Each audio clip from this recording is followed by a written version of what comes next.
வணக்கம் அன்பர்களே. இன்றைய பதிவு 2024 வருடத்துக்குரிய வைகாசி மாத ராசி பலன்கள். இந்த மாதத்தினுடைய கிரக நிலைகளை பார்க்கும் பொழுது மேசமனையில் புதன் பகவானுடன் சுக்கிரன் கூடியிருக்க, ரிஷபமனையில் குரு பகவானும் சூரியனும் இணைந்திருக்க, அதாவது இந்த மாதம் முழுவதும் ரிஷபமனையில் சூரியன் அமர்ந்திருக்க, கன்னிமனையில் கேதுவும், இந்த மாதத்தினுடைய தொடக்கத்திலேயே மனோகாரகனான சந்திரன் கடகத்தில் ஆட்சி பலம் பெற்று இருக்க, கும்பமனையில் சனி பகவான் ஆட்சி பலம் மூல திரிகோணம் பலம் பெற்றும், மீனமனையில் செவ்வாய் பகவானுடன் ராகு பகவான் இணைந்திருக்கிறது. இந்த மாதத்தினுடைய கிரக பெயர்ச்சியை பார்க்கும் பொழுது வைகாசி மாதம் 6ஆம் தேதி, அதாவது மே மாதம் 19ஆம் தேதி அன்று சுக்கிர பகவான் ரிஷபமனைக்கு பெயர்ச்சியாகி ஆட்சி பலத்துடன் வலிமையாக இருக்க போகிறார். அதே போல இந்த வைகாசி மாதம் 18ஆம் தேதி, அதாவது மே மாதம் 31ஆம் தேதி அன்று புதன் பகவான் பெயர்ச்சி மேசத்திலிருந்து ரிஷபமனைக்கு பெயர்ச்சி ஆகிறார். அதே போல வைகாசி மாதம் 19ஆம் தேதி, அதாவது ஜூன் மாதம் 1ஆம் தேதி அன்று செவ்வாய் பகவான் மேசமனையில் வந்து அமர்ந்து ஆட்சி பலத்தோட வலிமையாக இருந்து இந்த மாதத்தில் பலனை கொடுக்க போகிறார்கள். அப்போ இந்த கிரக அமைப்புகளை வைத்துக்கொண்டு என்ன மாதிரியான பலன்கள், சாதகம் என்ன, பாதகம் என்ன, எதை செய்யலாம், எதை செய்யக்கூடாது, என்ன மாதிரியான தெய்வ வழிபாடு உகந்தது என்பதை பற்றித்தான் இந்த பதிவில் நம்ம டீட்டெயிலாக பார்க்க போகிறோம். அதற்கு முன்னால் நம்முடைய சேனலை ஃபர்ஸ்ட் டைம் நீங்கள் பார்ப்பவர்கள் என்றால் மறக்காம சப்ஸ்கிரைப் பண்ணிக்கிங்க. மிதுன ராசி அன்பர்களே, மிருகசீரிடம் 3, 4 நட்சத்திர பாதங்களையும், திருவாதிரை 1, 2, 3, 4 நட்சத்திர பாதங்களையும், புனர்பூசம் 1, 2, 3 ஆக இந்த 3 நட்சத்திரங்களையும் 9 நட்சத்திர பாதங்களை கொண்ட உங்களுக்கு இந்த வைகாசி மாதம் எப்படி இருக்குன்னு பார்க்கும் பொழுது, அதுவும் குறிப்பாக தொழில் சார்ந்த விஷயங்கள், வேலை வியாபாரம் சார்ந்த விஷயங்கள் எப்படி இருக்குன்னு பார்க்கும் பொழுது 10ஆம் இடத்தின் அதிபதியாக இருக்கக்கூடிய குரு பகவான் 12ஆம் இடத்துல போய் அமர இருக்கிறார். அப்ப 10க்குரியவன் 12இல் மறைகிறானே, அப்ப தொழில் ரீதியில வேலை ரீதியாக ஏதாவது ஒரு இடைஞ்சல் கொடுத்து விடுமோ என்கின்ற ஐயப்பாடு ஒரு சிலருக்கு இருக்கும். அப்படி இல்லை. ஏன்னா 10க்குரியவன் தனக்கு 3ஆம் இடத்தில் இருக்கிறனாக ஒரு தொழில் இருக்கிறீங்கன்னா இந்த தொழிலை விரிவுபடுத்தக்கூடிய எண்ண ஓட்டங்களை உருவாக்கும். அதே சமயத்தில் பார்த்தீங்கன்னா வேலையில் இருப்பவர்களுக்கும் கூட பார்த்தீங்கன்னா வேற இடத்துல போய் வேலை பார்க்கக்கூடிய அமைப்புகளும் சந்தர்ப்பங்களும் உண்டு. அப்ப வேற இடத்துல என்ன, நீங்க இருக்கக்கூடிய இடத்திலிருந்து தூரதேச பிரயாணங்களுக்கு செல்லக்கூடிய யோகங்கள், அதாவது வெளிநாட்டு யோகம் என்பது நிச்சயமாக இந்த மிதுன ராசி அன்பர்களுக்கு ஏற்படுத்தும். அதாவது ஒரு தகவல் தொடர்பு துறை, கம்யூனிகேஷன், கம்ப்யூட்டர் இந்த மாதிரியான தன்மையில் இருப்பவர்களுக்கு நான் ஒரு வெளிநாட்டில் போய் வேலை பார்க்கணும் என்கின்ற நெடு நாட்களாக உங்களுக்குள்ள அந்த கனவு இப்போ இந்த மாதத்திலிருந்து நிறைவேறப் போகிறது என்பதை உறுதியாக, அழுத்தமாக, ஆணித்தரமாக சொல்லலாம்.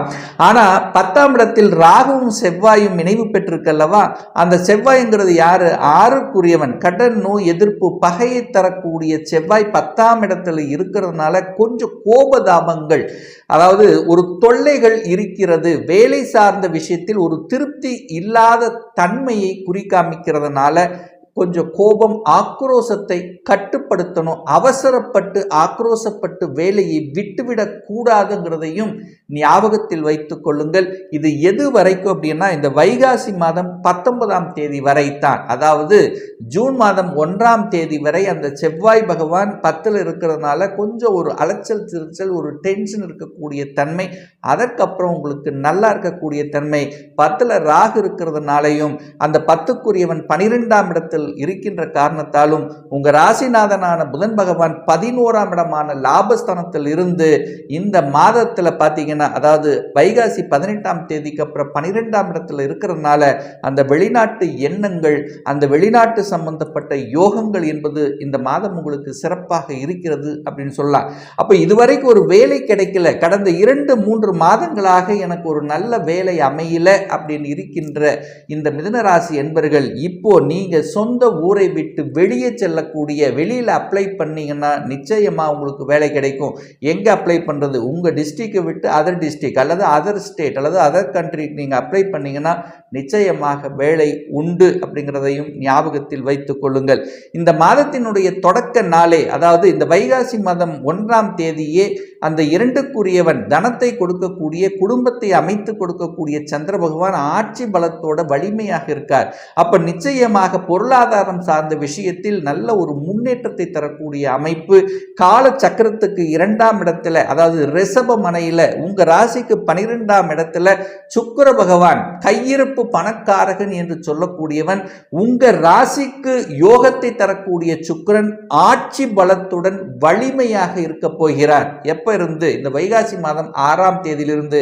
அப்ப நிச்சயமா உங்க பாக்கெட்ல ஏதாவது ஒரு ரூபத்தில் பணம் வந்து சேருங்கிறது தான் குறிக்காமிக்கிறது.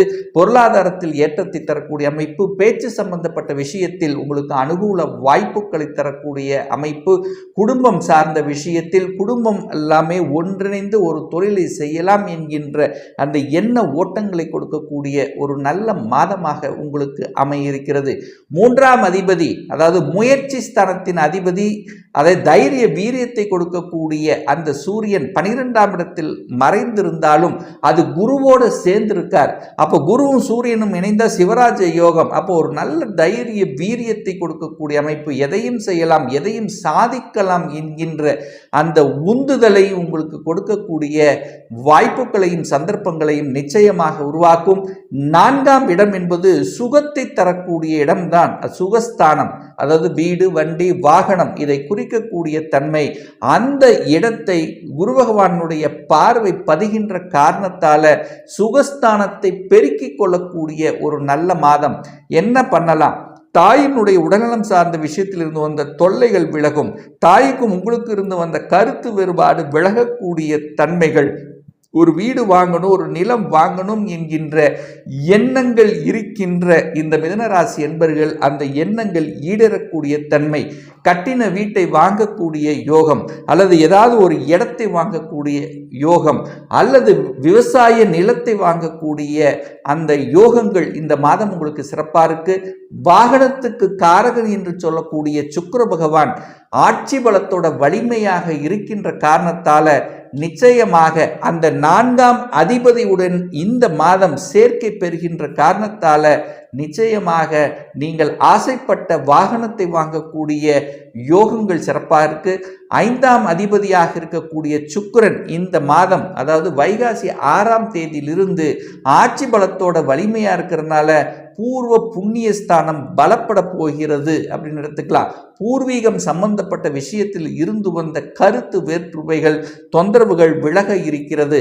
அதாவது இந்த மாதத்தினுடைய பிற்பகுதியில் பார்த்தீங்கன்னா செவ்வாய் பகவானும் சகோதர காரகன் என்று சொல்லக்கூடிய அந்த செவ்வாயும் ஆட்சி பலத்தோட வலிமையாக இருக்கின்ற காரணத்தாலும் அந்த சுக்கிரன் பூர்வ புண்ணிய ஸ்தானத்தின் அதிபதி வலிமையாக இருக்கிறதுனால இந்த சகோதர சகோதரி சார்ந்த விஷயத்தில், பூர்வீகம் சார்ந்த விஷயத்தில் இருந்து வந்த பிரச்சனைகளுக்கு முடிவு கட்டக்கூடிய அல்லது ஏதாவது ஒரு ரூபத்தில் உங்களுக்கு நற்செய்தி தரக்கூடிய விதத்தில் இந்த மாதம் இருக்கிறது. அதை சரியாக உபயோகப்படுத்திக் கொள்ளுங்கள்.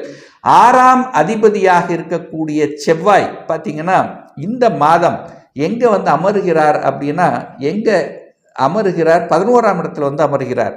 6க்குரியவன் தனக்கு 6ல போய் மறைகிறார். அப்போ எதிர்ப்பு உங்களுக்கு மறைய போகிறது.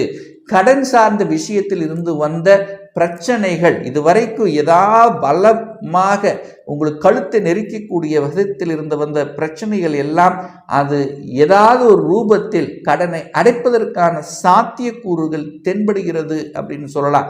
அதே சமயத்தில் பார்த்தீங்கன்னா இந்த வம்பு வழக்கு சம்பந்தப்பட்ட பிரச்சனையில் இருந்தவர்கள் அல்லது அதற்குண்டான ஒரு மன வலியோடு இருந்தவர்களுக்கு சொல்யூஷன் கொடுக்கக்கூடிய தன்மையில் இந்த மாதம் உங்களுக்கு சிறப்பாக இருக்கிறது. 7க்குரியவன் திருமணஸ்தானத்தின் அதிபதியாக இருக்கக்கூடிய அந்த குரு பகவான் 12இல் போய் மறைந்திருந்தாலும் அது சுக்கிரனோடு சேர்ந்திருக்கார். களத்திர காரகனோடு சேர்ந்திருக்கிறதுனால திடீர் திருமணம் நடப்பதற்கான வாய்ப்புகளையும் சந்தர்ப்பங்களையும் உங்கள் முயற்சி எடுத்தால் ஒரு நல்ல தசாபுத்தி உங்களுக்கு நடக்குமேயானால் உங்களுக்கு சுப காரியங்களுக்கு எந்த பங்கமும் ஏற்படுத்தாது. 8ஆம் அதிபதியாக இருக்கக்கூடிய வலி, வேதனை, துக்கம், துயரம் மற்றும் எதிர்பாராத அதிர்ஷ்டத்தை தரக்கூடிய அந்த சனி பகவான் வலிமையாக தனக்கு 2ஆம் இடத்துல ஆட்சி பலத்தோட மூல திரிகோண பலத்தோட வலிமையா இருக்கார். அப்ப எதிர்பாராத விதத்தில் தனவரவு உண்டு அப்படிங்கிறதையும், தனக்காரகனுடைய தனது 9வது பார்வையாக அந்த 8ஆம் இடத்தை பார்க்கறதுனால ஏதாவது ரூபத்தில் ரொம்ப நாளாக கொடுத்து வைத்திருந்த பணம் அல்லது வரவேண்டிய பணம் எல்லாம் இந்த மாதம் உங்களுக்கு வரக்கூடிய தன்மை, இன்சூரன்ஸ் சார்ந்த விஷயத்தில் இருந்து வந்த தொல்லைகள் விடுபட்டு அந்த இன்சூரன்ஸ் பணம் உங்களுக்கு வரக்கூடிய வாய்ப்புகள், திடீர் அதிர்ஷ்ட வாய்ப்புகள், வெளிநாட்டுக்கு செல்லக்கூடிய யோகங்கள், வெளிநாட்டிலிருந்து பணம் வரக்கூடிய தன்மைகள், இதெல்லாமே உங்களுக்கு சிறப்பாக இருக்கிறது அப்படிங்கிறத ஸ்ட்ராங்காக சொல்லலாம். 9ஆம் அதிபதி 9ஆம் இடத்திலேயே ஆட்சி பலத்தோட வலிமையா இருக்கார். அப்ப சனி பகவான் அங்கே வலிமையா இருக்கிறார். யாரெல்லாம் பார்த்தீங்கன்னா சனியினுடைய காரகத்துவம் என்று சொல்லக்கூடிய தொழில்கள் மூலமாக இரும்பு சம்பந்தப்பட்ட துறை, மெக்கானிக் சம்பந்தப்பட்ட இந்த மாதிரியான துறைகள் இருப்பவர்களுக்கு இந்த மாதம் கூடுதல் வளர்ச்சி தரக்கூடிய ஒரு நல்ல மாதமாக உங்களுக்கு அமைகிறது. ஸோ ஆயுள் காரகன் வலிமையாக இருக்கிறதுனால எவ்வளவு பெரிய உடல் சார்ந்த விஷயத்தில் தொந்தரவுகள், பிரச்சனைகள் இருந்தாலும் இந்த மாதம் அது சரி செய்யக்கூடிய அமைப்பில் உங்களுக்கு சிறப்பாக இருக்கிறது. அது குறிப்பாக தாயின் உடல்நலத்திலிருந்து வந்த பிரச்சனைகள் விலகக்கூடிய தன்மை, சின்ன சின்ன கால் சம்பந்தப்பட்ட, மூட்டு வலி சம்பந்தப்பட்ட பிரச்சனைகள் ரொம்ப அதிகமாக இருந்தவங்க கூட இப்போ அதிலிருந்து விடுபடக்கூடிய வாய்ப்புகளும் சந்தர்ப்பங்களும் நிச்சயமாக உருவாக்கும். ஒரு நல்ல தெய்வ வழிபாடு அப்படின்னு எடுத்துக்கொண்டால் ஒவ்வொரு புதன்கிழமை என்று அல்லது உங்களுடைய எந்த ஜென்ம நட்சத்திரத்தில் பிறந்தீர்களோ ஸோ அன்றைய நாள் பார்த்தீங்கன்னா மதுரையில் இருக்கின்ற மீனாட்சி அம்மனை சென்று வழிபடும் போது நிச்சயமாக உங்களுடைய மனம், உங்களுடைய எண்ணம், செயலில் இருந்து வந்த அத்தனை விதமான பிரச்சனைகள் விலகுங்கிறதுல எந்தவித மாற்று கருத்தும் கிடையாது.